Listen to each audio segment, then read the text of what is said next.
वंदे मातरम। कक्षा 9 सामाजिक विज्ञान पाठ 5 प्राकृतिक वनस्पति एवं वन्य प्राणी के भाग 1 के बारे में विस्तार से समझते हैं। क्या आपने कभी अपने स्कूल, घर या आसमान के मैदान में भांति भांति के वृक्ष, झाड़ियाँ, घास तथा पक्षियों को देखा है? क्या वह एक ही प्रकार के हैं या अलग अलग तरह के? भारत एक विशाल देश है, अतः इसमें आप अनेक प्रकार के जैव रूपों की कल्पना कर सकते हैं। हमारा देश भारत के मुख्य 12 जैव विविधता वाले देशों में से एक है। लगभग 47,000 विभिन्न जातियों के पौधे पाए जाने के कारण ये देश विश्व में 10वें स्थान पर और एशिया के देशों में 4थे स्थान पर है। भारत में लगभग 15,000 फूलों के पौधे हैं, जो कि विश्व में फूलों के पौधों का 6% है।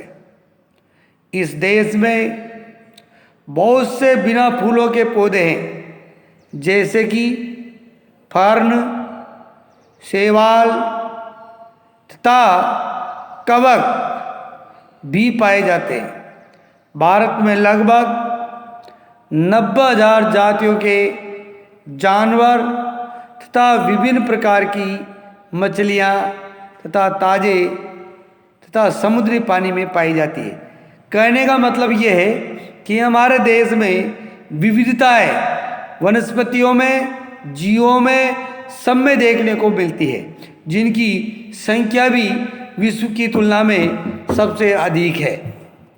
प्राकृतिक वनस्पति का अर्थ है वनस्पति का वह भाग जो कि मनुष्य की सहायता के बिना अपने आप पैदा होता है और लंबे समय तक उस पर मानवीय प्रभाव नहीं पड़ता। इसे अक्षत वनस्पति कहते हैं। अतः विभिन्न प्रकार की कृषिकृत फसलें, फल और बागान वनस्पति का भाग है तो है, परंतु प्राकृतिक वनस्पति नहीं है।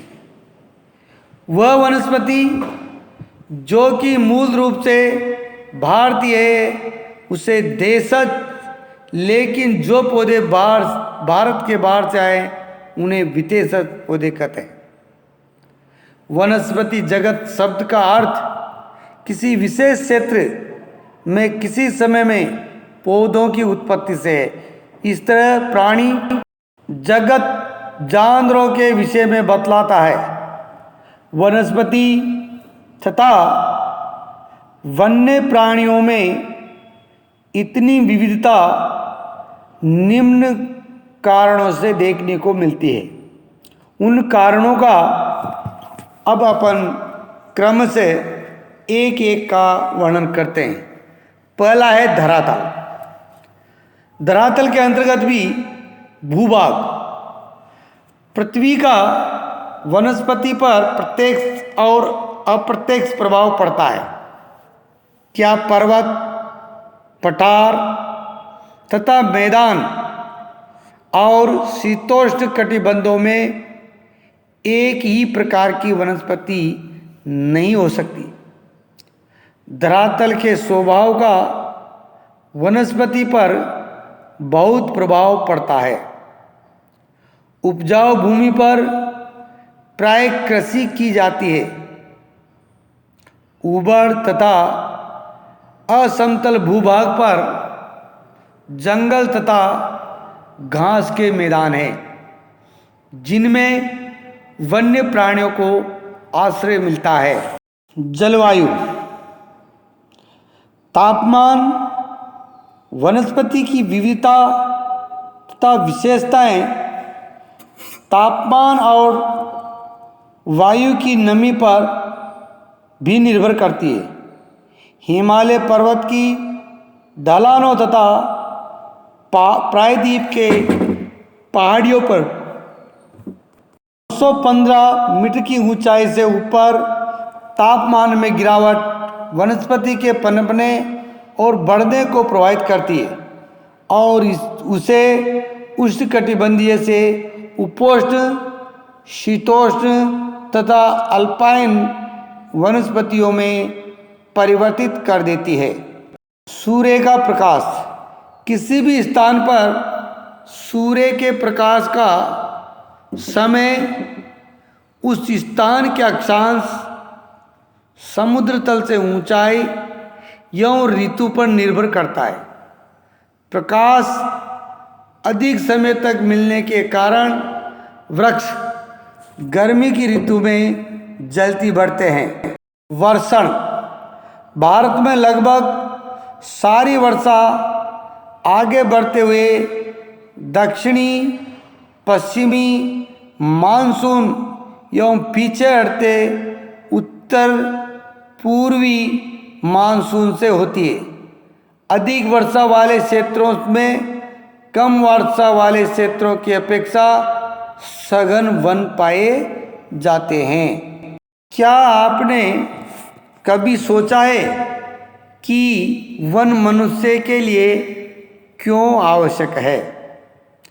वन नवीकरण योग्य संसाधन है और वातावरण की गुणवत्ता बढ़ाने में मुख्य भूमिका निभाते हैं। ये स्थानीय जलवायु, मृदा अपरदन तथा नदियों की धारा नियंत्रित करते हैं। ये बहुत सारे उद्योगों के आधार है तथा कई समुदायों का जीविका प्रदान करते हैं। ये मनोरम प्राकृतिक दृश्य के कारण पर्यटकों को आकर्षित करते हैं। ये पवन तथा तापमान को नियंत्रित करते और वर्षा लाने में भी सहायता करते। इससे मृदा को जीवाश्म मिलता है और वन्य प्राणियों को आश्रय। भारतीय प्राकृतिक वनस्पति में कई कारणों से बहुत बदलाव आए हैं, जैसे कि कृषि के लिए अधिक क्षेत्र की मांग, उद्योगों का विकास, शहरीकरण की परियोजनाएं और पशुओं के लिए चारे की व्यवस्था के कारण वन्य क्षेत्र कम हो रहा है। सन 2003 में वनों का कुल क्षेत्रफल 68 लाख वर्ग किलोमीटर था। भारत की बहुत से भाग में वन क्षेत्र सही मायने में प्राकृतिक नहीं है।